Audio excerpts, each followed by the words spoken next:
Welcome everybody, and I'm going to stop the screen share.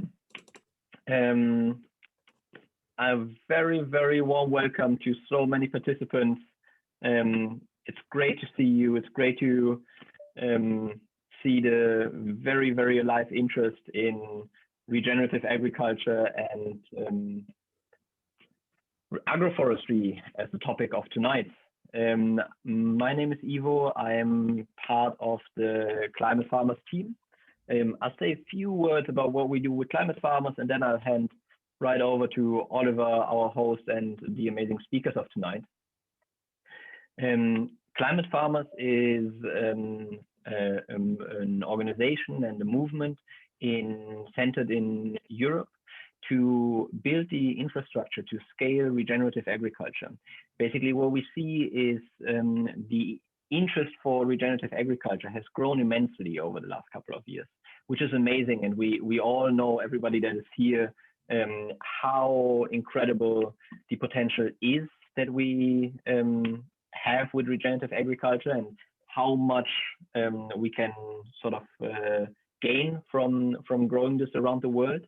And at the same time, we see that in order to make sure that it doesn't, remain a bubble and that it doesn't get co-opted, we really want to make sure that the infrastructure is there to make it grow large, but also sustainably, and also make sure that it's, like the impact stays with the farmers, the maybe financial benefits go to the farmers, that we can really create maximum impact for ecosystems, for soils, for climate, for us as a society, for the farmers themselves. So we are working on 3 different areas. One is what we call transition finance. So supporting farmers that want to transition to regenerative practices to do so through financing instruments. The second one is our academy, which is focused on giving access to the knowledge necessary for implementing regenerative practices on any field. And the third area is what we call our monitoring, which is allowing to have remote measurement of what is happening on the field. So basically allowing farmers and allowing stakeholders to really see the concrete results. So this could be researchers, this could also, where we hope to go, maybe policymakers that can really pay based on results and not some of the subsidy systems we're seeing today.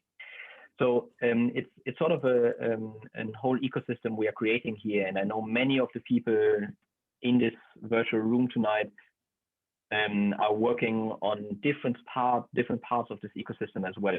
So if you do, and you're interested in the work we do, our team members will write climate farmers behind their names. So if you would like to understand more about what we do, feel free to contact them through the private chat directly. And get in touch. We're really looking forward to any kind of collaborations and sort of connecting the different elements. So many of us are working on so many of the bits and pieces and the different niches that we're trying to support here. So with this being said, I would like to hand over to our amazing host Oliver and our speakers for tonight on the topic of agroforestry. Thanks so much, Ivo. It's a pleasure to be here, and thanks to all of you for coming, especially the participants who will be speaking tonight. Like Ivo said, my name is Oliver Goshey, and I'll be sort of directing the conversation for this evening. We have 3 fantastic speakers, and I'll sort of go in no particular order, starting with Patrick Worms, who joined us actually on the last panel. Now, Patrick wears many hats, including as the Senior Science Policy Advisor at World Agroforestry. He's the president at the European Agroforestry Federation and is a trustee of the International Union of Agroforestry, also a trustee of the International Union of Agroforestry and an advisor to the ecosystem restoration camps. Now, Linda Preil. Linda has been working with Einhorn products for over 5 years and is responsible for the fair, sustainable condoms supply chain. Together with local stakeholders in Thailand, She has integrated agroforestry rubber farmers into Einhorn's value chain and will be speaking to us on sourcing materials from agroforestry outside of Europe. Now, Paul Volkpenberg, I hope I said that right. We talked about this from before. Paul is a physicist striving for positive environmental impact who is keen to support large-scale transitions to a regenerative, earth-friendly way of managing resources. As European agroforestry investment lead at Ecosia, his goal is to demonstrate the power and potential of regeneration in agriculture. Now, in this panel today, we're going to be going over three main topics, being policy, funding, and sourcing of materials and the supply chain. Now, to start us off with the policy portion, let's start with Patrick, and I'll give you the question to start by exploring what some of the policies that are either in place now or that could be adopted, which could help to incentivize the adoption and expansion of agroforestry in Europe as you see it. Thank you, Oliver. You know, European policy towards agroforestry reminds me of St. Augustine's famous saying, "Make me abandon sin, Lord, but not just yet." And much the same thing could be said about the way the European Union is dealing with agroforestry systems. Since 2013, this is almost 10 years, at least in theory, policy in the European Union has carved out some space that would allow farmers to plant trees on their lands without using up the ability to receive the subsidies that they're used to getting. In practical terms, that had no impact. And the reason why it had no impact is because these rules were buried in extremely complex texts, and they did not come with the supporting infrastructure that would ensure that a farmer could engage in an agroforestry project without having to worry about what the local authorities would say. As those of you who are farmers will know, those of you who are farmers in Europe will know, the rules may say one thing, but in practical terms, what happens to you in terms of subsidies, in terms of the rules you have to respect, depends on a local inspectorate apparatus, which is not always au fait with the latest details. This has been complicated by the fact that many of these rules have carved out a role for the member states to take their own decisions to encourage more or encourage less the various regreening measures, environmental focus area measures that are foreseen in European legislation. And what that means is that sometimes inside a given country, you have to know exactly where you stand. In Germany, in France, in Belgium, for example, the rules about supporting agroforestry change depending on the department, the state, or the region in which you find yourselves.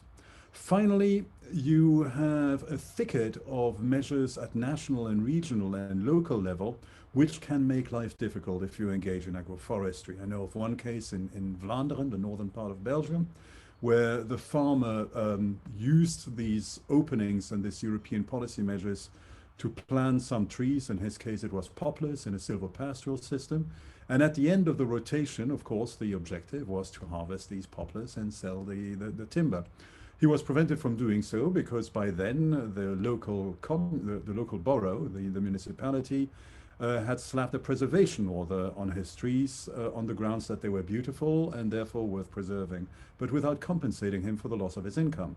The result of that has, of course, been an absolute disaster, and not just for that particular farmer. It means that in the whole region, the farmers got the message loud and clear: don't plant trees. It's nothing but trouble. And that brings me to the core of what we need here. The details I have now, I have 10 tabs open on my other screen, which contain details of various parts of European legislation and how they support or don't support agroforestry. The problem with it is, first, I need 10 different tabs to have them open. Second, in order to give them to you, I'd have to reread them carefully because it's complicated. And third, farmers don't have the time to do that. Farmers require something which is clear, and they require support which tells them that if they engage in an agroforestry activity, that the presumption of innocence is on their side. Whereas today, in too many countries, the presumption of suspicion is on their side. And let's remember what that means for a farmer. If somebody decides that you're misusing the rules in some way, not only can you use your Pillar 1 payments, your primary subsidies, but even worse, if you're really unlucky, they might decide it's not agricultural land anymore and reclassify it as forestry land. And that comes under a completely different segment of European legislation, which has a direct impact on the price of that land. So you've not only lost a little bit of subsidies on a yearly basis, but you've also lost a significant part of your capital. Not surprisingly, farmers are going to look long and hard at these problems before they decide that the benefits are worth it. Final point, there's a cultural issue. The places that are in most dire need of agroforestry are those places which have no trees whatsoever. I'm thinking, for example, of the Picardie in France or the Artois in France. Lands which are very rich, which are very productive, and where you practically have no trees any longer, certainly no hedges. In those environments, farmers will find it difficult, no matter what the policy support is, to actually engage in agroforestry because nobody knows what it is, their neighbors aren't doing it, they cannot taste it by themselves. The opposite thing happens in parts of Iberia, Italy or Greece, which have always been agroforestry, the Montados, the Dehesas, these sorts of systems. And when you tell people that there is agroforestry and they should encourage it, they look at you and say, it's just farming. What do you mean it's agroforestry? And so there is this definition, there is this difference in the way that people perceive the same systems depending on the cultural environment in which they find themselves. Now, the European Commission, to give them full credit, they are neither idiots nor corrupt bastards. They are fine people who are trying to do a really, really good job. To give them credit, they recognize these difficulties and they try to model and to shape agricultural policy in a way that gives the maximum freedom to this. And in the currently debated reform of the CAP, which will, with a bit of luck, come into force in 2022, the idea is that it's up to the member states to decide how to shape the system. The European Union gives them broad brush indications about what agricultural policy should achieve and a pile of money to pay the subsidies, but it's then up to the member states to decide what to do in their so-called strategic plans. And I know that a number of you are based in Germany, and there I would like to finish this part of my intervention by highlighting the role of good lobbying. The Bundestag, the German parliament, passed just a couple of weeks ago a measure in parliament calling on the government to use the opportunity of these strategic plans to put in place a strong promotional system to encourage the adoption of agroforestry elsewhere. What's really interesting about this is that this is a measure that was supported across the board in that parliament, from the extreme left to the extreme right, from the parties that are in the governing coalitions to the parties that are in opposition. As far as I'm aware, the only ones who voted against it were the liberals for the same stupid reason: liberty, freedom, farmers should do what they want. But apart from that, the socialists, the conservatives, the Greens, everybody voted in favor of that measure. And that's an influence that should be taken to heart by member states in the rest of Europe. Because if governments take that kind of approach seriously and put in place the right support mechanisms to encourage agroforestry to be adopted, then assuming the extension services follow suit, assuming the research into agroforestry system follows suit, assuming the consumers demand regeneratively raised products, then a significant proportion of farmers will start moving in that direction. So I'm wondering from your perspective as well, Patrick, if government policies are really where we should be looking to help to shape the future of agroforestry and land management practices at large, or are there more effective ways to encourage best practices outside of governing bodies? It's an interesting question. Very often in Europe, I rage against the common agricultural policy and just dream of a day when all these subsidies fall away, when people have the full freedom to do what they like. And that's a situation that's not very unlike the one that prevails in the United States, where landowners are broadly allowed to do whatever the hell they like with their land. And so you find that there's more innovation in terms of crop rotation, no-till, and even agroforestry in the United States, and it's sometimes the case in Europe. However, we are where we are, and farmers need to be encouraged within the institutional constraints that we have. And from that perspective, that really means three things. The first thing that it means is that governments need to make it absolutely clear, they need to carve a bubble of freedom around what farmers do on their lands. They need to make it absolutely clear that a farmer is allowed to experiment with agroforestry on his or her land, using whichever density of whichever tree species in whichever mix he or she thinks is likely to deliver the objectives he's looking for. And that he or she should not be penalized for that, and certainly should not use subsidies or agricultural land classification as a result of that.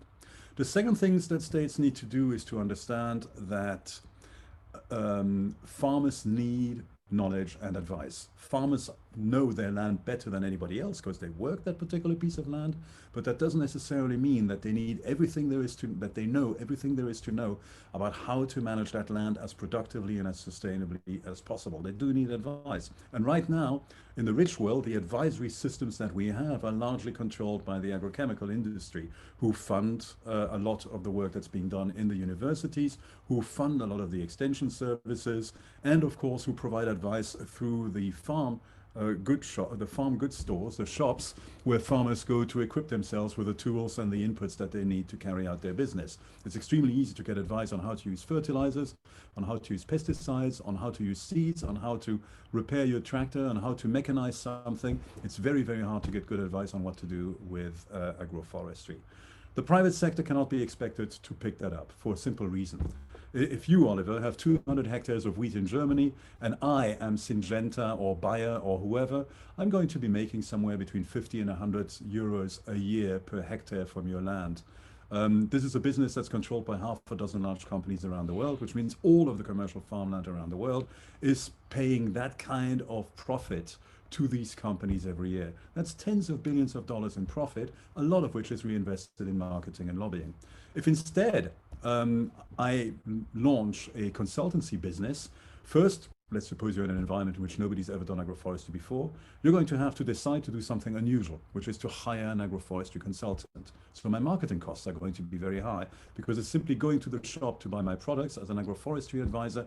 I am going to have to convince you to hire me. Second, since you don't know much about it, you're not going to be paying me what you would pay a consultant from McKinsey. You're not going to pay me 2,000 euros a day. You're going to pay me 500 euros a day, maybe, if I'm lucky. And after 3 days, we'll be good, because this is not rocket science. Once you understand the basic principles, and we've looked at your maps, and we've looked at your soils, you will know roughly what to plant, where to plant it, and maybe over the coming years, you'll need to call me every once in a while to solve a problem. So basically, instead of making 20,000 euros a year from your farm, I'm making 1,500 euros once from your farm. There is no way this business can work. And that is why around Europe, so few companies, so few for-profit companies manage to make money from advising on agroforestry. Most of the ones who do, like Pure Project in France, for example, still get a lot of public subsidies in one way or another. So you need the private sector, the public sector, to recognize that this is a problem and to pay for this advice to be developed across the extension services and to be made available to the farmers. If you do that, then the farmers will become exposed to this idea. They will become socialized to this idea. And the younger farmers in particular, those who are not yet set in their ways, are going to start experimenting with this. And the way this works is always the same. Farmers will start doing it on 5 or 10 or 20% of their land. They'll try it out. They'll fairly rapidly begin to see that this has certain benefits, especially, for example, if it's a drought year and you're doing fine, but your neighbors are not any longer. And then you spread it across the rest of your land. And then you have social diffusion mechanisms happening, because the farmer who is being successful because he's added trees to his field, at first is the subject of derision from his neighbors. But after a few years, when he's the one who's doing well, who's got more resilience, who's got different income streams, he's the farmer who's going to be encouraging his neighbors and who's going to be copied by his neighbors. Of course, this mechanism of social diffusion in Europe is suppressed by the policy of the subsidy regime that I've already discussed, but you see it in action in environments in which these constraints simply do not exist. And the prime example there is probably Niger in the Sahel, in West Africa, where farmers have regenerated over 10 million hectares of agroforestry parklands, not as a result of a subsidy or even a result of advice, but because without the trees nothing grows.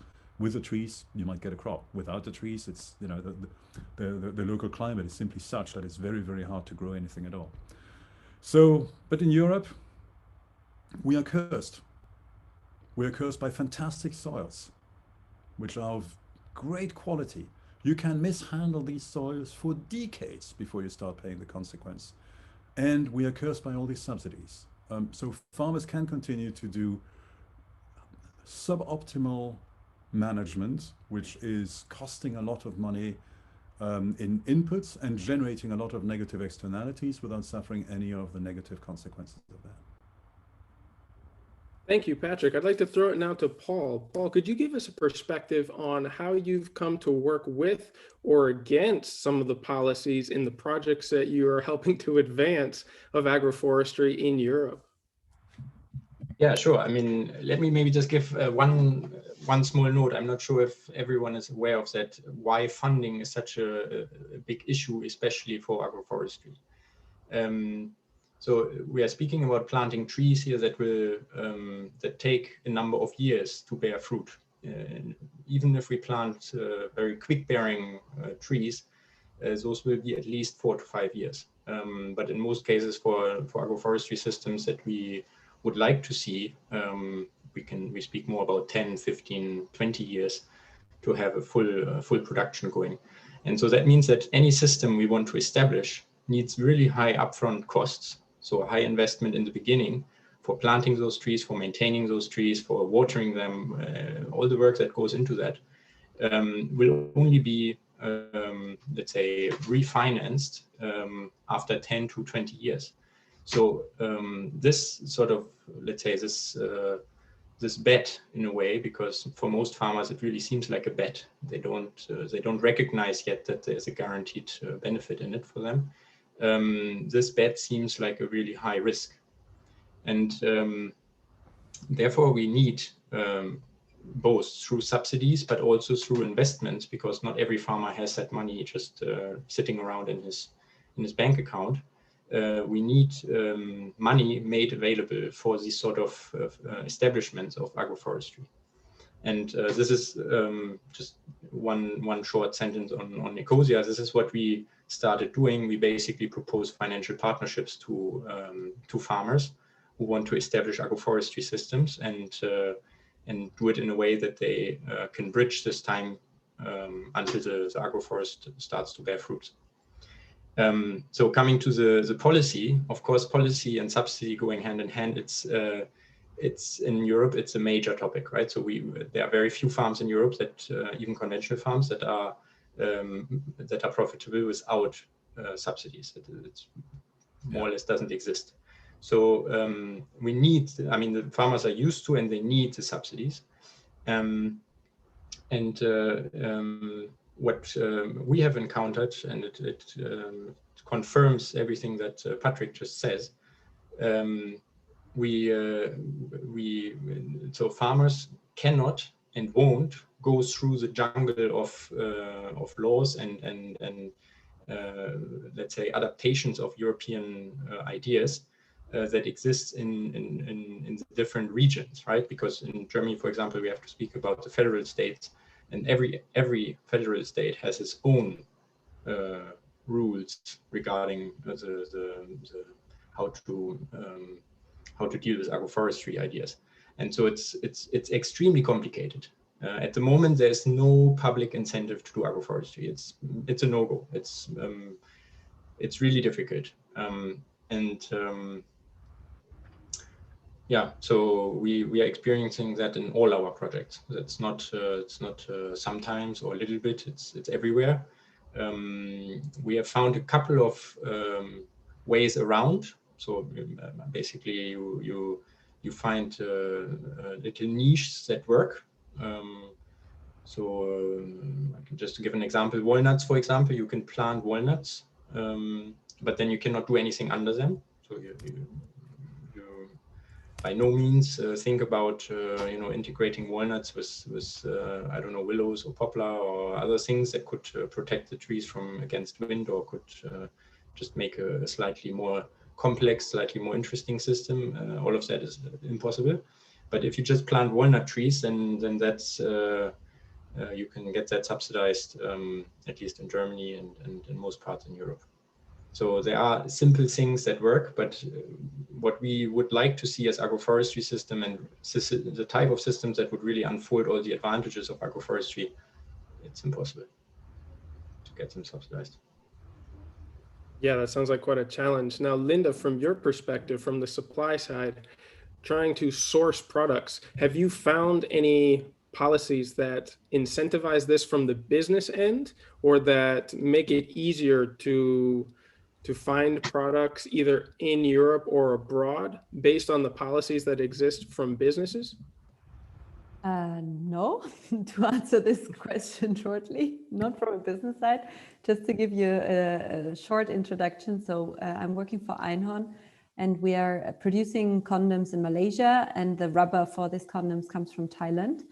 And while we were looking for sustainable rubber, whatever that means, we found out about a group of farmers in southern Thailand who are growing rubber in agroforestry systems. And we were trying to, we said, well, this is what we would call truly sustainable, and we would like to integrate those into our value chain. And we didn't know of any other example who had done this in the rubber world before. And we were trying to look for how can we, like, where would we get support from to do this, but also what is like the local realities in Thailand. So I can't really talk so much about Europe, and I'm learning a lot today. It's really interesting from you. But from a business perspective, like how Einhorn was encouraged to do this, I didn't know of any support.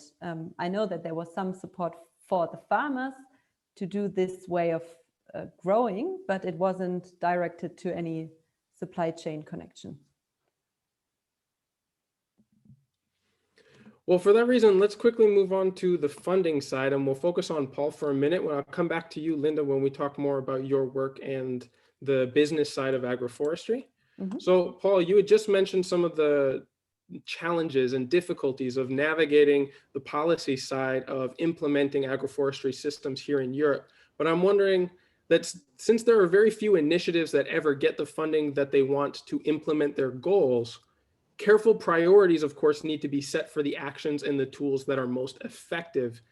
And when it comes to advancing agroforestry here in Europe, where do you see these priorities and these most effective steps?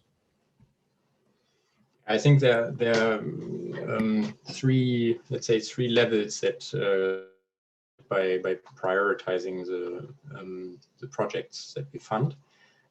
Two of them, Patrick has already talked a lot about, so I won't go too much into that in one. So those are doing basically teaching and getting information to the farmers. And the second one is to do lobby work, to set the policies right, to get the associations going in the different countries and get them reunited to put pressure on decision takers. So these are two levers, I think, that are important. But the third one that we are more, let's say, focusing on at the moment, and which I think is also very powerful, is to get projects funded that let's say heave agroforestry out of a niche and into the mainstream. So to really establish pilot projects with very high visibility and a multiplication effect in their region and beyond. I personally believe that this inspiration is something that is very powerful amongst farmers, something that spreads quickly. And so bound also to the thing I just said about the time delay between, say, funding a project today and then it bearing fruit and it being really productive, implies that the projects we are looking at today, the ones that are impacting decision takers today, the ones that are being shown in videos and in, say, that are serving as examples, those are from pioneers and visionaries that started a long time before everyone else, that went against the mainstream, and planted trees despite all those inhibitive factors. So these are scattered really a bit all over the world. They're few in every country, but they're in no way really united or have a visibility at larger scale. And therefore, what we try to do is to identify farms in, let's say, in hotspots where they could really have a large impact on surrounding farms, and that also provide a certain scalability. So where we don't speak about, okay, a few hectares forest garden run by a small private initiative of a couple of people who just like this topic and let's say would like to express themselves in the few hectares that are available to them. That's something great, and we love seeing that. But we believe that let's say the larger impact in this Europe-wide or global transition to agroforestry can only be really successful if also large farms switch. And so we need to address those large farms, and that's a very difficult task. So we are, for example, dealing with a farm in Eastern Germany, 5,700 hectares, a lot of biogas, a lot of milk cows, conventionally run until now, being transitioned to organic at the moment. And we addressed them and said, hey, why don't you go a step beyond organic and start agroforestry? And we brought in the different experts from the German Association of Agroforestry and started the discussion, got them a little bit excited, asked them what they would like. Well, it didn't get as far as we wanted to, but we at least planted 2 hectares of agroforestry this winter, with the promise and the potential of scaling that up to a much larger system. And the main effect actually of this exercise was that these farmers now are keen to learn more. They're interested. And what I just learned recently, they even, when they were asked about their opinion, because they're also well connected to the political sphere, when they were asked about their opinion on agroforestry in the preparation work that was being done, obviously, for this meeting that Patrick just referred to and the voting, they actually expressed their strong support for agroforestry. So that's great, you know. Then we did a good job, I think. If this type of people supports agroforestry despite not even having done it themselves, and they're just they're just getting started, but they're already so excited that they are keen to support it. So I think to answer the question short, we need to focus on visible, scalable, and multiplicable farms. I think you're absolutely right, Paul, but I would add something else to that. I think we have to train the eye of policymakers to see.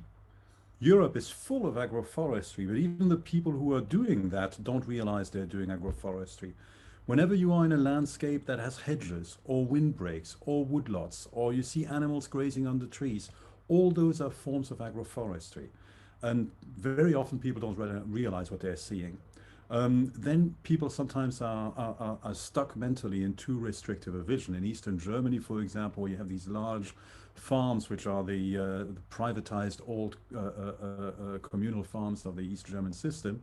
You do have a fair amount of agroforestry, but it usually takes the form of energy coppice systems. So you have willow and hazel and so on, which are grown in large bands in wheat systems and then harvested for bioenergy. It's fine. It's a form of agroforestry, but people tend to think that it is the only form of agroforestry there is.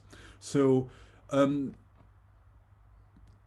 addition to encouraging people to consider agroforestry by focusing on these marquee farmers, these pioneer farmers, there is this need to tell the story of all the agroforestry that already exists.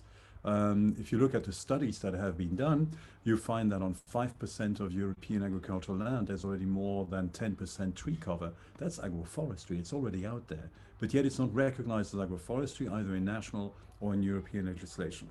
Finally, just to get back to that point you made, that you talked well to these farmers, and when there were politicians asked them what they wanted to do, they said, yeah, let's support it. That happens at various levels. It happened in the Czech Republic just a couple of years ago. The Czech Agroforestry Association organized a day-long meeting to discuss the benefits of agroforestry for the Czech Republic, invited half a dozen European agroforesters, including myself, to come and talk about it, made sure that the TV was there, that the newspapers was there, and that had two impacts. The first was my mom-in-law, my wife is Czech, my mom-in-law called me that evening and said, hey, I saw you on TV, which was great. But the second and far more important impact is that 2 weeks later, the Minister of Agriculture went on the evening news to explain that because of climate change, it was important to build up resilience in Czech agriculture, and that agroforestry was a prime way of doing this. So I completely subscribe to what you're saying. The more you can reach the right people and get them to understand the beauty of these systems, the more likely it is that they will in turn impact the wider institutional and political environment in which these systems can thrive. Brilliant. I want to throw now to Linda, who, coming from the business side of things, has found unique ways of incentivizing sustainable agroforestry in those areas of Thailand like you described earlier. And I could give a little summary of it, but I think you would do it better than me about how you reached out to these people, and through economic incentives, I believe you've helped to grow the network of people who are managing their land in this way and sourcing directly by cutting out middlemen from the rubber that you source for the products of einhorn. Yeah. Yeah, I was sorry when you were talking, I was the whole time thinking, yeah, but like making it visible and making it larger. It's interesting to see that like we have started working with these farmers, and I'm like in this rubber world where everything is in monocultures, and the tire industry is the biggest supplier of natural rubber. Not supplier, demanding the most of it. Everyone is all the time saying yes, but you can't do it, and it's not economically, and you can't do it. And now like showing from a business perspective that it does make sense, and it can be done, and it can be implemented, and you can build up supply chains and sourcing from it. You can also shift the conversation of the demand side and saying, well, you're caring about sustainability and you want to change something, so go and look for different sources, what you might have not considered so far. So coming back to your question, Oliver, what we did was, there was a group of 10 farmers in southern Thailand growing rubber in agroforestry systems. And through the university there, who was doing lots of research on it, I got to know them and was really thrilled of seeing their diverse system, how they grew rubber, or how they're growing rubber. And so the challenge was to find the person in between who would, because rubber is tapped every second day, and it's liquid latex coming out of the trees. And then it has to be collected really quickly until it's processed and then goes to the condom manufacturing. So finding this person in between who would go and work with those farmers to collect it separately, not mixing it up with monoculture rubber, and working with these farmers on implementing collection points, on setting up systems so they can do their own quality control of the latex. So this is all work we did together to see like what infrastructure do we need to build to support those farmers to be able to sell their latex as a premium latex, as an agroforestry latex, and not as the major mix of monoculture latex, which is there otherwise. And through this, we like empowered them to be able to control the quality and everything themselves, and at the same time cutting out those middlemen who were previously collecting it from them. And what like einhorn is doing, we are paying a premium for the work they do, and we are also investing into this, setting up all this infrastructure. And by now we are inspiring other condom brands who have addressed us and said, hey, can we source your latex? We want to use agroforestry latex. And we said, yeah, cool, as long as we get more farmers and they can like inspire each other. And we are now trying to set up a nursery and trying to like grow this group to make it bigger, to increase the impact. It is inspiring already, although it's like in southern Thailand and it's only a limited located area, but if it works there, it might be applied in other areas as well in the future. Brilliant. And now, before we wrap up this topic on funding of agroforestry, I want to throw back to Paul to talk about if you've been able to find metrics based on the success stories and the places that you've worked with to get an idea about this initial investment. I know you said you were working with planting walnuts in an agroforestry system in France. Do you have numbers as to what the startup costs might look like, what the returns could look like over time, or just to give people an idea of the type of money that needs to be raised to get started? Yeah, actually across different systems, if we are speaking about fruit-bearing systems, so nuts or even like or apple trees or other types of fruits, we often see business cases that need at least about 10,000 euros per hectare as establishment costs, so including the plantation and the maintenance, etc., for the first couple of years. And then let's say that includes already the compensation you get to some extent from subsidies in those first years. And then when you speak about the return on, let's say, when the fruit starts to bear, typically this investment can come back or can be completely recovered within 15 years after plantation. Paul, but I mean, this is an example now. Like there can be ranges anywhere between 12 and 25 years. Paul, how much of those costs are linked to the high labor costs in Europe? I'm asking because typically in Africa, when we do regeneration or installing agroforestry systems, we are looking at costs between $20 and $200 a hectare, which is almost 2 orders of magnitude less than what you were quoting. Yeah, all I'm saying now is European. It's a European context. If we speak about Africa or in other places, or in South America, the systems we plant are by about 2 orders of magnitude cheaper. And that's labor cost that sits in all the items you have in a cost sheet, right? So basically, from what I just quoted, the 10,000 euros per hectare, that's probably half just the labor and some of the materials that you need. And then, or let's say half about labor and the other half is material costs, etc. But in the material costs, for example, to plant, when you buy plants, then a lot of that money is actually money that sits, that goes to the, what do you call that, the tree school. Person who basically... A nursery? Tree nursery? The nursery, well, yeah, that's it.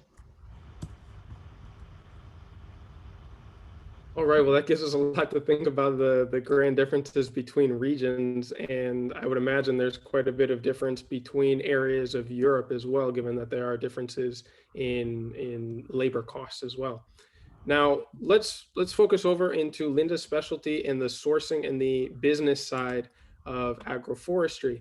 Now, I know that there are a lot of companies and manufacturers that do incentivize best practices in agroforestry, both within the EU and abroad, as you've demonstrated, Linda, with your work in sourcing sustainable rubber for the condom company Einhorn.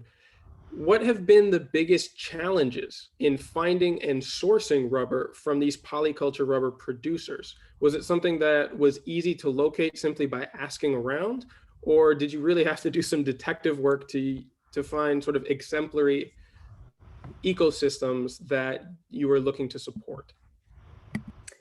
Well, I think asking around brings you a long way already. And that's what, like, I usually am spent, if there wasn't COVID, I would spend half of the year in Southeast Asia on these projects.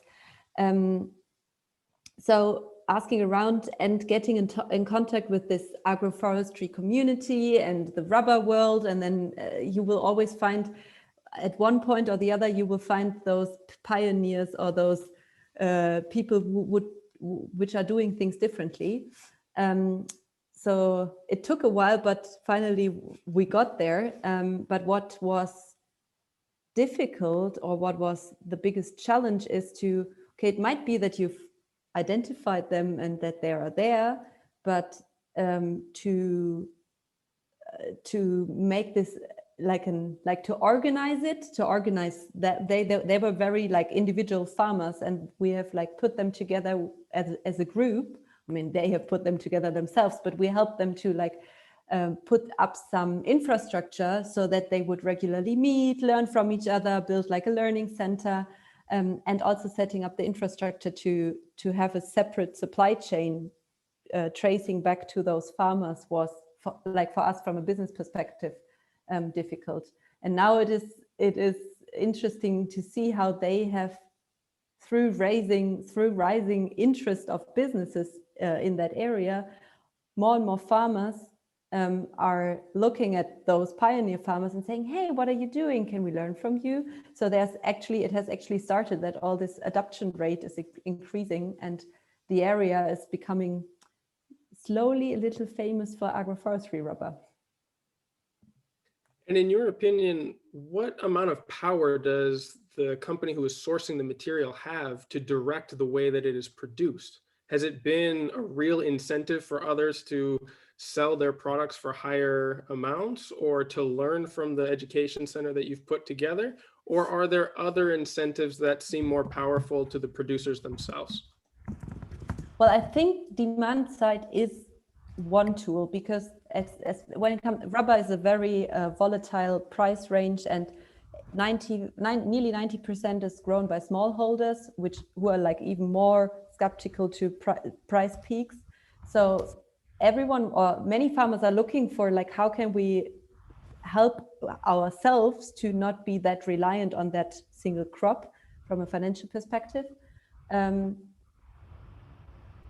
But also, obviously, all this government and policy points are there in Thailand as well. Like when do you get subsidized and when not, and how does agroforestry, how can agroforestry work in this picture at all?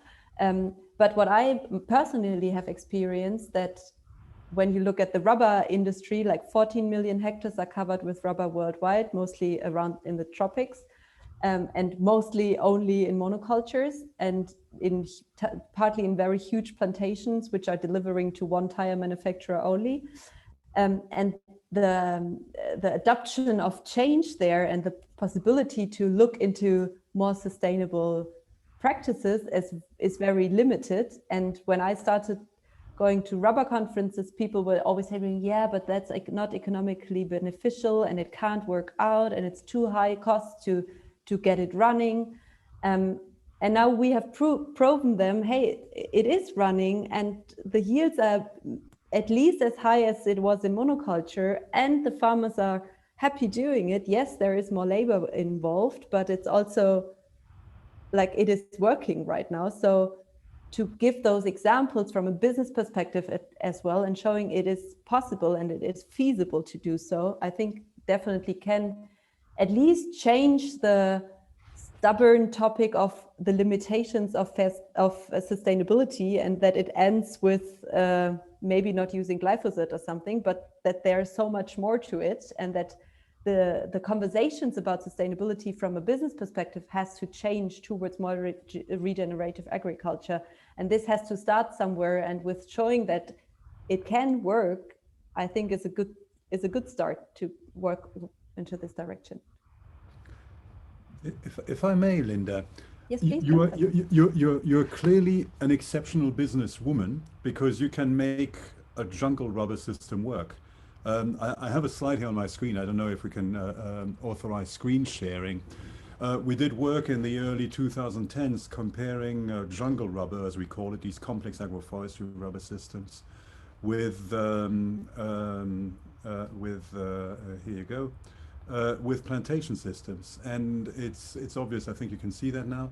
It's obvious that the plantation systems are bad compared to the polycropping system. The polycropping systems have more products, they have more biodiversity, they need less phytosanitation, they have lower social costs because they're owner farmers as opposed to workers. They have very low environmental costs, whereas the plantations have none of that. The plantations make less money, they have less biodiversity, and they need more inputs, and they have higher social impact. So why do the plantations keep on spreading? And the reason is very simple. It's because if you're a buyer of rubber, it's a lot easier to deal with one guy who has a 5,000 hectare plantation of rubber than to deal with 2,500 farmers who each have 2 hectares and are not only producing rubber, but a lot of other things. True, in between. but... And so the question that I have to you is, how did you get over that cost differential? Because you had to invest more to deal with the smallholders than your competitors have when they're dealing with a plantation. That's, yeah, true. But looking at, I mean, it is easier to deal with one plantation versus several plots of land. But in reality, 90% of rubber is grown in smallholders. Only 10% is covered with those huge plantations, like 10% of the rubber output. So all those 70% of rubber ends up in tire industry. So all of those big tire companies have smallholders in their value chain. They can't, not all of them can only supply from big plantations. So all of them have to invest in smallholders as well, and in those small pieces of land. But it definitely needs more work and more money to do so, and to get those transparency, first of all, because it's, as you said, much more easier to get transparency to one big plot. But what maybe that's, Einhorn is also not it's an exception as a company as well, because we are a social business and we are investing 50% of our profits into setting up fair sustainability, how we call it. But yes, we did have a lot of input costs to set it up, but looking at it now, keeping it running and getting the huge demand from other companies and also other shoe companies, like not the big tire companies, but shoe companies and glove companies and many others are addressing us and saying, hey, cool, you've managed, like, can we learn from you and can we do it? Or can we so I think it needed someone to be persistent. And I mean, it took us 3 years to finally supply the rubber from them. And while we were supplying, we were sourcing from other sources, right? So it was like a full project over a couple of years. And yes, it was expensive, but I mean, we are 25 people at Einhorn. We were crowdfunded. We have no external investors in, so there isn't any shareholder telling us what we should do, but we can tell ourselves what we do with our money, what we are doing. So we don't need to have profit maximization and full stop. But yes, we have profit maximization to use those profits to work towards a more sustainable future. And that's the benefits of the company I'm working for, thankfully, so that we can do this. Yeah. So do you call yourself an agroforestry condom company, or are you an agroforestry rubber company? Well, we don't call ourselves agroforestry at all, because it's the farmers practicing agroforestry and we are just sourcing their rubber. But you are certifying in a way, right? Your customers know when they buy your products that they are getting an agroforestry product. Well, right, we are about to get there. So far, we were only very open in communicating what we are working on, and that the aim is to have a condom 100% made of latex grown in agroforestry systems. And now, like this year, we are starting this communication about it, but we've been doing this for the last years without selling it. We're just doing it. And now we are seeing that we can talk about, and we're not yet sure how we name it, because we're talking with the farmers how they would like to call it as well. It's like a joint project, but it will be something like Agroforestry Rubber Initiative. To what extent did you have to cut out the middleman at some point? That's something I'm always wondering when we think about this strategy of including more the demand side into agroforestry projects. So for us, it was, so as condoms, as a medical product, it needs really high quality latex, and it cannot, and latex, when it's tapped from the tree, it's roughly 30% rubber content, 70% water. And when it comes from the tea, it's like raw milk. And if you don't process it quickly, it turns sour, and then you can't use it for dipping products anymore. And condoms are dipped in liquid latex. So we needed to make this supply chain from the field, from the farm to the processor, because after the latex is centrifuged, and after processing, it can stay for 2 months or something. But the distance between farm and processor is crucial in quality aspects of liquid latex. So we couldn't afford to have too many steps in between for the sake of the quality of the milk, of the latex milk. So yes, we could have identified also 2 or 3 middlemen who would like do the job, but we could convince the processor to work directly with the farmers, because she is aware of the quality she needs, and she's aware of the parameters, how she gets those quality, and how the bacterial content of the latex can be cut down, and like different parameters. And she could like teach the farmers directly to do that. Yeah, the reason why I'm asking is that I experienced that the fact, or the simple phenomenon, as that the demand side, let's say the final customer of the product doesn't really, or gets involved that much in the way of producing the raw material. Yeah. That's a completely new exercise to many producers. So they're not used to that sort of intervention, and and it helps.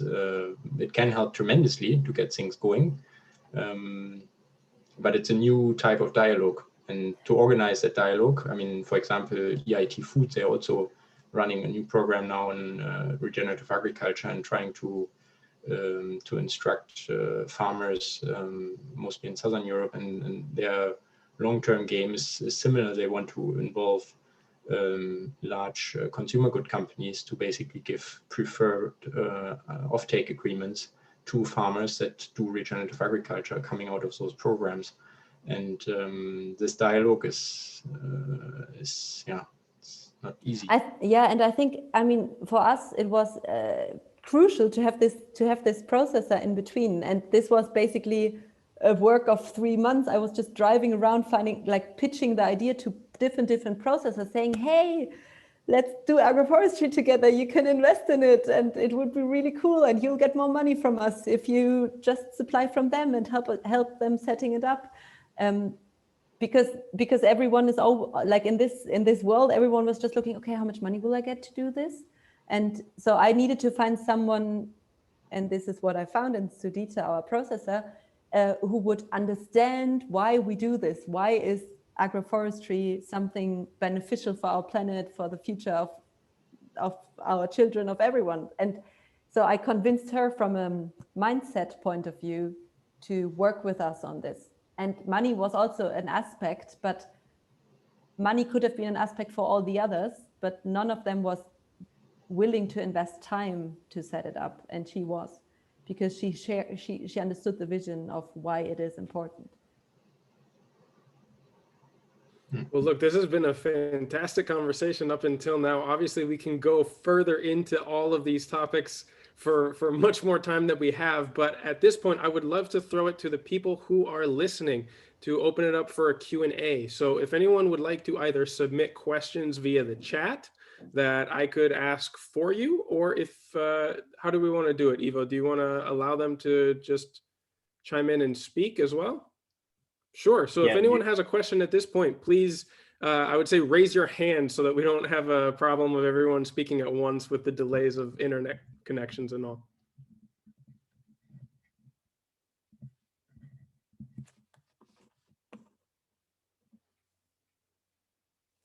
So I know that Anna wanted to say something, Anna de Lima of Melly Bees. So maybe you could start.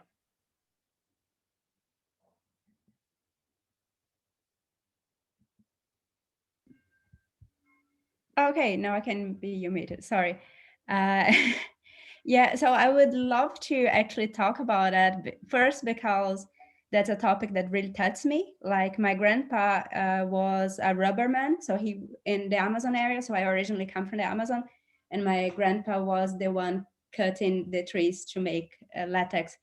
It's like he comes from a traditional community over there, of course, and that's the whole story. So I'm very passionate about this topic. Also, the rubber actually comes from the Brazilian Amazon, so so not Southeast Asia, even though like there's the whole problem of the end of the rubber area in Brazil once the Southeast Asia came in. And yeah, so first of all, I love that to bring this topic because of that. And also the topic of the construction of these communities is pretty much what I'm dealing with constantly, because I'm the founder of Melly Bees Network, gemeinnützige UG here in Germany, which works with traditional communities in the Amazon area.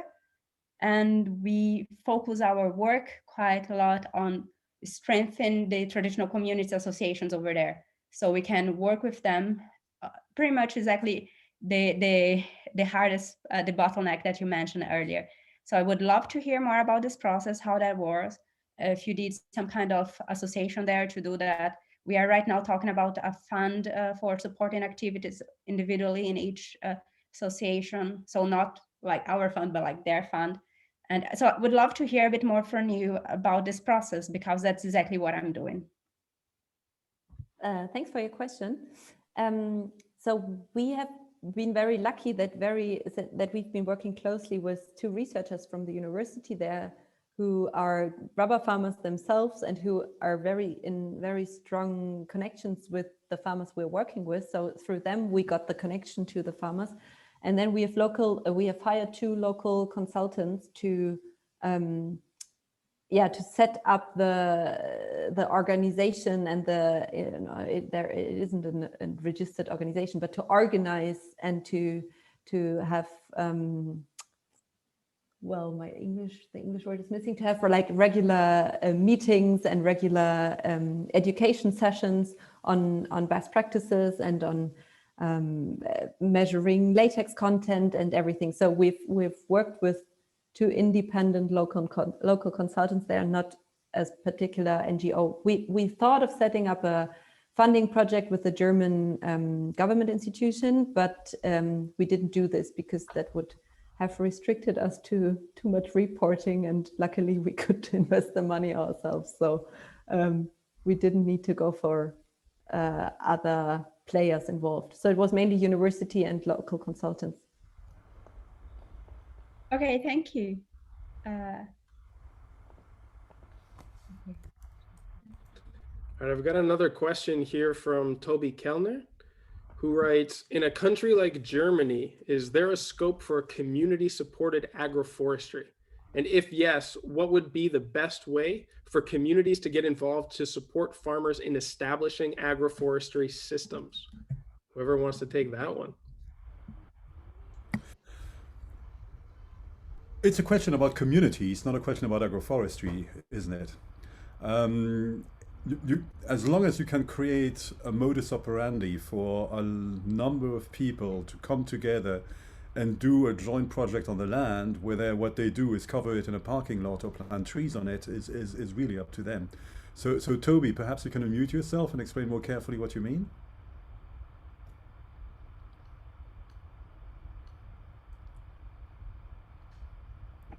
Okay.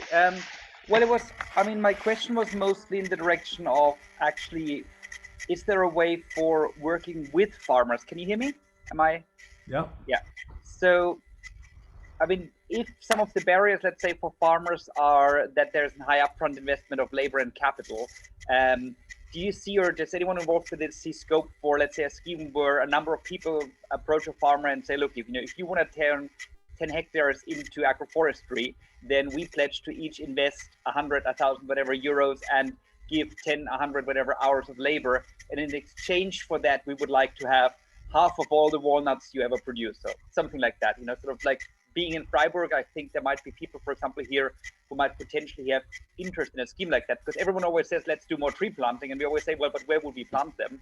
So I'm wondering whether there is a way to, like, for communities to work with farmers on building up agroforestry systems. But my question is specifically, what's the limiting factor for farmers that maybe communities could help to remove? That makes sense?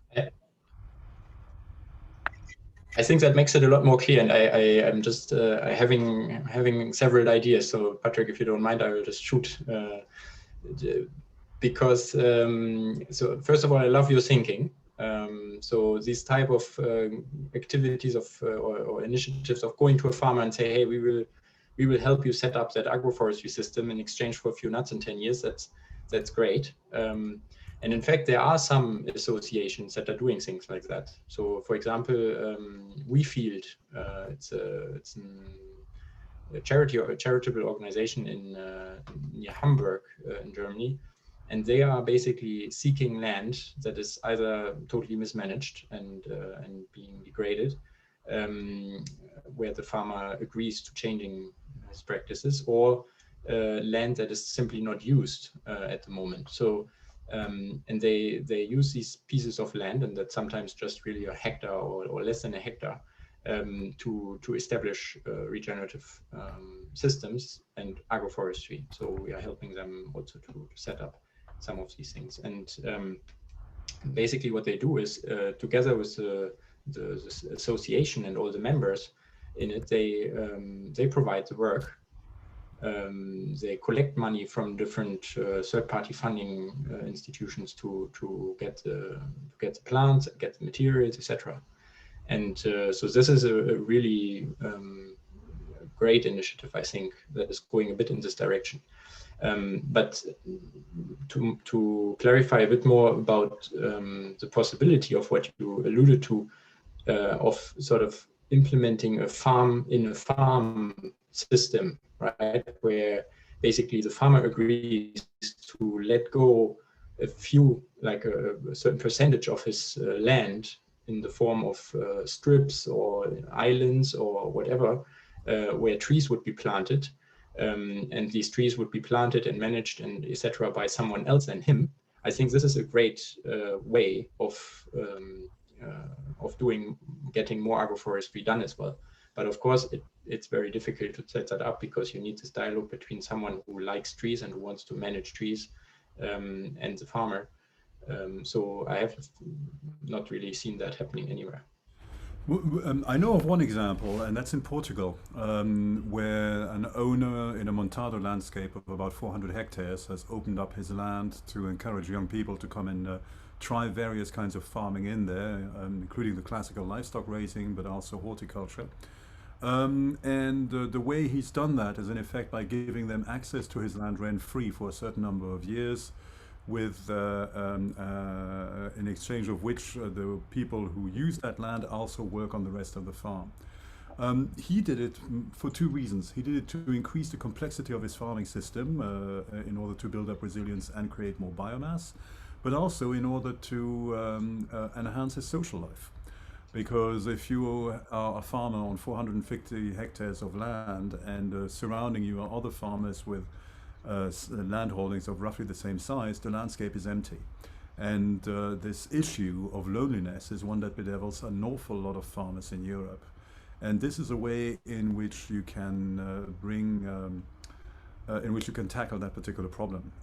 There's another example I know of in Wales, where farmers were encouraged to collaborate to re-establish hedges, mostly for erosion control.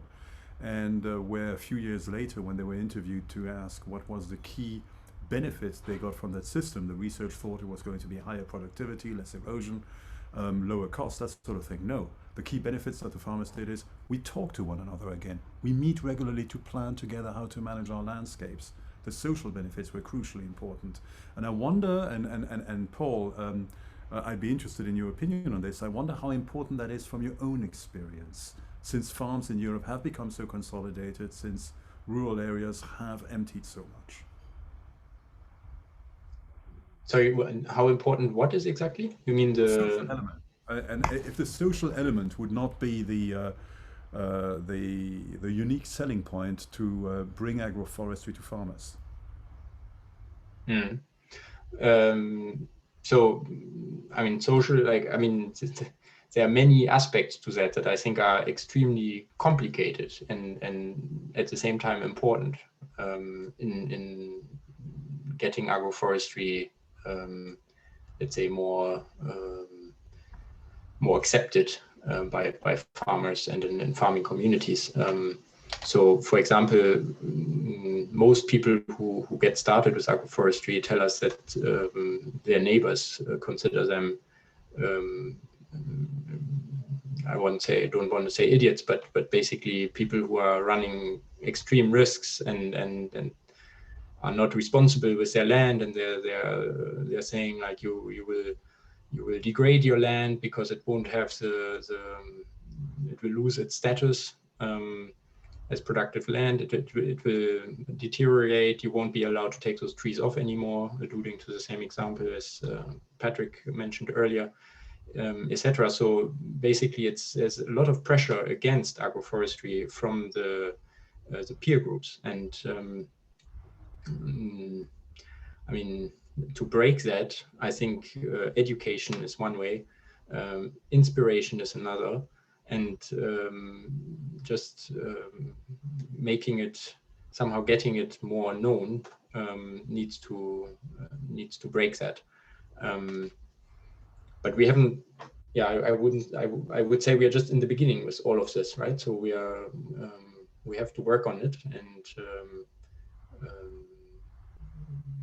I think, Patrick, you have a lot more experience with these sort of stories as they go, basically, how the social pressures and social links of farmers impact their decisions. We are just starting to collect anecdotes now from the experience with farmers when we propose them financial partnerships, but that's already very telling in a way, and very, yeah. Well, we are working a fair amount in the African Sahel at the moment, and we find that we like the so-called 6 capitals approach. And you know, the capital that we're used to talking about is financial capital, the money you have in the bank and that you can deploy to invest. And we've heard of natural capital, but there are also other forms of capital: human capital, the knowledge you have, and of particular relevance here, social capital, the ability of a community to self-organize and to set and enforce rules, to regenerate trees, protect trees, and encourage people to behave in ways that maximize the productivity of landscapes, right? And we find that it's really the human capital and the social capital which predate almost all the other ones, because once you have those in place, then the natural capital can be regenerated. The trees come back, the animals are better managed, the farms become more productive, and that of course generates money, which can be invested in the form of financial capital or in the form of infrastructure developments, infrastructural capital. Interestingly enough, and there Africa is similar to Europe, what makes or breaks what primes this particular pump is political capital. If the political capital is missing, in the European case, a badly designed common agricultural policy, in the African case, the fact that state institutions often act as parasites rather than support institutions for farmers, then it's very, very difficult for these other forms of capital to kick into gear.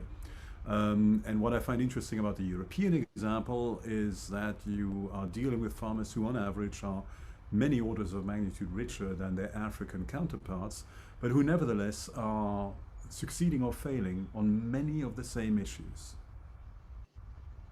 The lack of support, the lack of understanding in the neighborhood, the fact that their neighbors think they're stupid, the fact that the community does not understand and support what they're doing, etc. I'd like to go to one other question in this list, if you don't mind, so we can get through a couple more of the peer questions here. This comes from Matt Wilson Plastic, and he asks, have people seen that agroforestry typically results in more profit for the growers over the life of the project? And I know all 3 of you can speak to this from different contexts. Also, financially, are the main problems the initial investment and lack of government support, which we've already sort of touched on? So, Linda, perhaps would you like to start?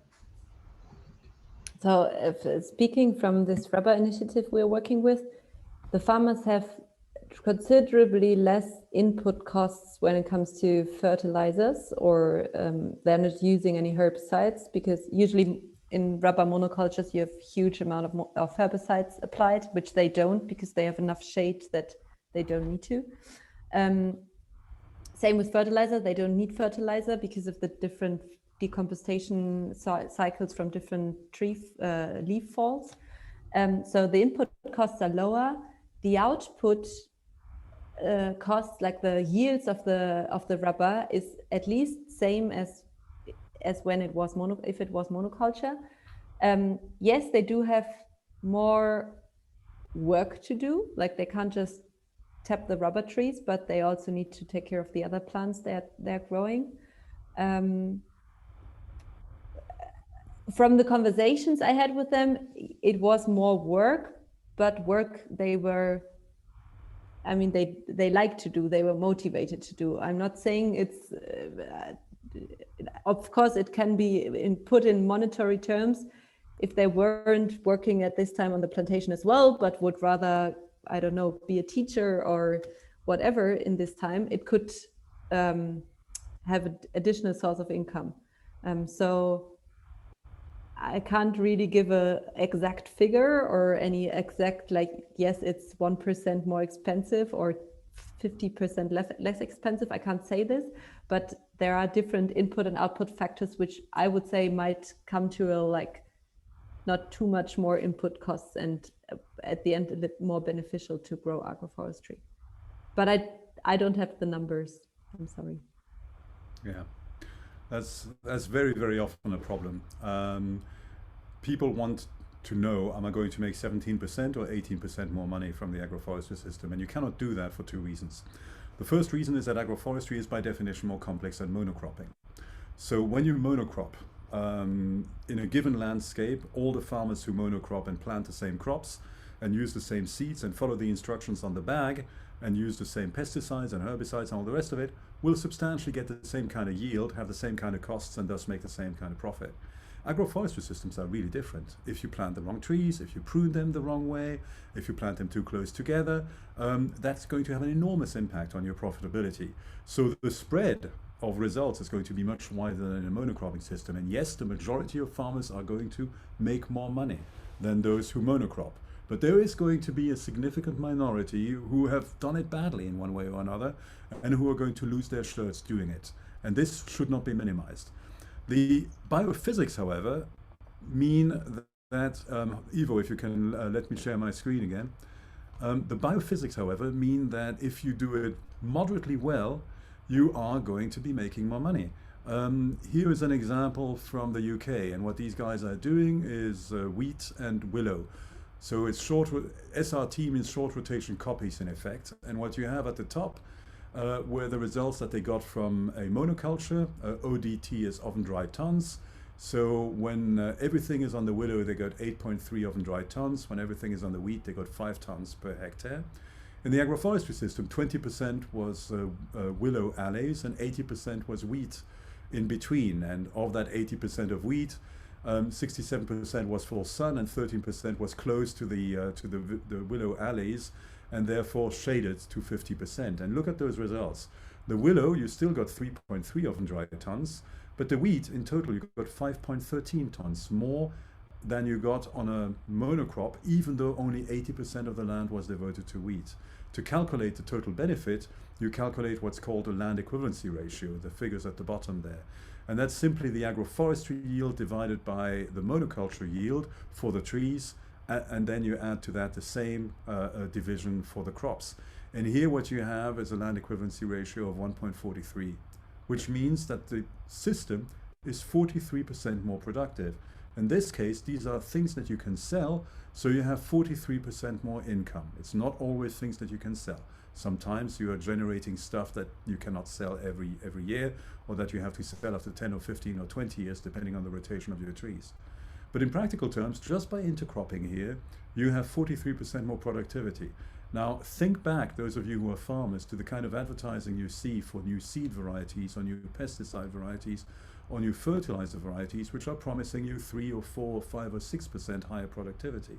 Agroforestry gives you an order of magnitude higher productivity without you having to buy new stuff. In addition to that, because of the ecosystemic effects, you're often going to have lower costs. You're going to need fewer fertilizers, fewer pesticides, and less diesel. So your profitability is going to be much, much higher. How much higher? That's where the difficulty comes in. I cannot put a paper in front of you giving you a promise. Maybe just to complement that, I think there are a few other aspects that make it very interesting, already just from a resilience point of view of the farm. And that is especially relevant, I think, now in changing climates and moments of a lot of uncertainty, where the farmer can diversify basically his income streams by implementing trees, open up completely new revenue possibilities, and thereby making his farm a lot more resilient to potential price cuts in certain of his conventional products. And I think this aspect of diversifying the production of a farm is becoming more and more relevant, and is actually more and more incentivizing farmers to think about trees. Because it not only diversifies in terms of products, but it also diversifies in the type of work and the type of, let's say, ecosystem that you're handling. Because let's say a tree ecosystem is simply very different, and in some ways more resilient than a crop ecosystem that is close to the ground and is based on annual crops. Let me introduce another question here, which is relative to what you were talking about, Paul, as well in your work. And that comes from Marcel, who says there are huge campaigns of reforestation going on everywhere, also in Germany. How can those be combined with agroforestry? How does that knowledge reach them in the planning phase? And what could be the benefits for them to get them on board? We actually looked at that and did some calculations. Some of you may know that the European Biodiversity Strategy is proposing that 3 billion trees be planted in Europe for biodiversity purposes. You could do all of those in an agroforestry system. In fact, we calculated that if you simply consequently encourage the transition to agroforestry wherever it's possible in Europe, and I'm looking up at the figure, you could get, I think it is 120 billion trees added to European farming systems without actually having to plant a forest. You're just adding those trees to agricultural landscapes. I'm going to stop replying on this now, look for the document and post the link in the chat box. Yeah, actually, I would respond also by saying that the main issue here are silos, right? People who deal with forests don't speak with people who deal with agriculture. Yeah. And it's incredible, but somehow these two, at least in most European contexts, these two things aren't thought together, and the people have completely different training as well. They have no clue of one another's activity and one another's problems. So I think this is the main problem that explains also why maybe no one has had this idea before Patrick to plant those billions of trees in agriculture.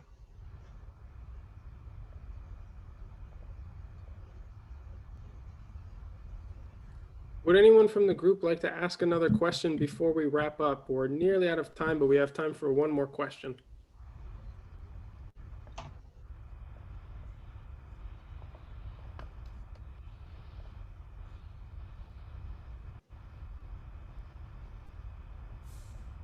I've got one more here from the chat, which says, what are your thoughts on certificates or CO2 capturing, water storage, and biodiversity? Can they help to bring back the roles of stewards of the land and support farmers' income source diversity?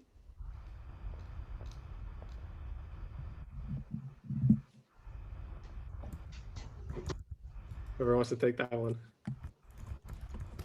I think I can have a go and feel free to compliment Linda and Patrick, because I personally, I'm still split on some of those, right? There are a bunch of them in there, and I think that, of course, with carbon certifications, for example, there's already a somewhat established idea of what that would entail, and that, let's say, services where carbon is taken out of the atmosphere and put in the ground or put into wood or put into other ways of storage are somehow remunerated. But I'm still skeptical, or let's say hesitant on monetizing them financially in our current system. I think that's difficult to scale. At the same time, it would be the right thing to do, right? We have to recognize,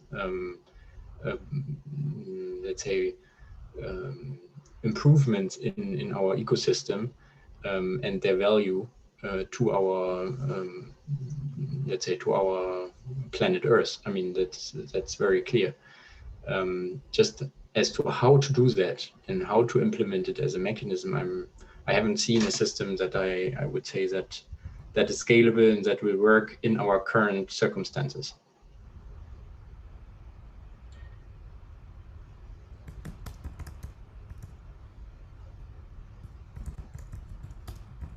All right, we'll leave that question at that for the moment.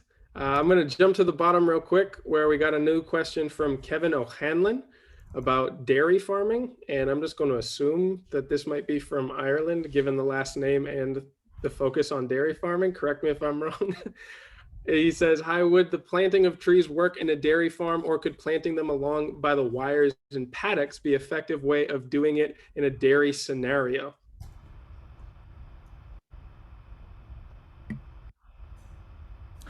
I'll take that one. Yeah, I mean, it depends on how wet your land is. I mean, Ireland has a lot of land which is very wet, but assuming your land is not too wet, then trees are going to give you one particular benefit, which is shade, and a second benefit, which is browse. And both of those are going to be reducing stress levels on your animals, and that's been shown in a study I'm thinking of now, to increase the productivity of your dairy cows by about 7%. So it's nice to have. The interesting thing with that is, for that to work, you actually need a fair number of trees, because if you have too few trees, your animals are just going to congregate around those and are going to turn the area into a mud bath, and that's not particularly useful for the productivity of your land. However, if you have regular alleys, if you have windbreaks or hedges all around it, you're going to find that that problem disappears. Browse is particularly important because it contains a range of micronutrients that cows are not necessarily going to find in grass, and so that diminishes your needs for supplementary feeding, so your costs are going down. So nice to have, absolutely.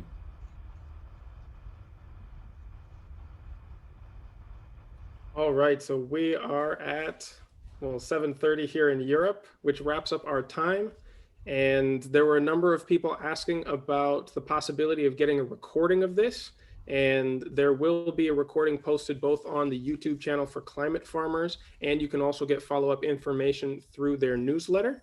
And if you want to follow the Regenerative Skills podcast, this will also go out live there in about a month and a half time. So thank you so much to everyone who has come to participate. Thank you so much to our panelists today. We really appreciate your time and your insights, and let's keep this conversation going. There are so many ways to get involved with the work going on at Climate Farmers and the educational resources that are continuing to be built and dispersed through that panel. And Patrick, do you have one more thing to add? If you're concluding the thing, my question is, are you shutting down the Zoom immediately? Or can we turn it into a free-for-all? Because I know there's a lot of conversations going on in the chat. And if we all unmute everybody, maybe we can just have the equivalent of a pub conversation. I'll leave that to Ivo, who is the host of this conversation. I would love to see that. He's got a thumbs up. So if anybody wants to stick around and have that pub conversation with Patrick and everyone else, we'll leave it open for that. But yeah, please keep in touch. Thank you for coming. There will be more panel discussions in the future, so keep an eye out for our posts on social media and through the newsletter at Climate Farmers, as well as the Regenerative Skills podcast. Again, thank you all for coming, and let the pub conversation begin. Thanks for having us, and thanks for all your intentions. I think we have been nearly 100 people throughout this hour and a half, which is great. Yeah, thanks from my side as well. It was really interesting. Thank you Thanks so so much much for for coming. joining. In the Thank you very much. Joy, as always. Thank you very much, everybody. Toby, I see you're ready with the pub conversation. Yeah, Patrick said this is a pub, so like we decided now. I'm still on coffee. I'm way too serious. You can always count on the Germans. I'm ending the recording here. We're ending the recording here just to For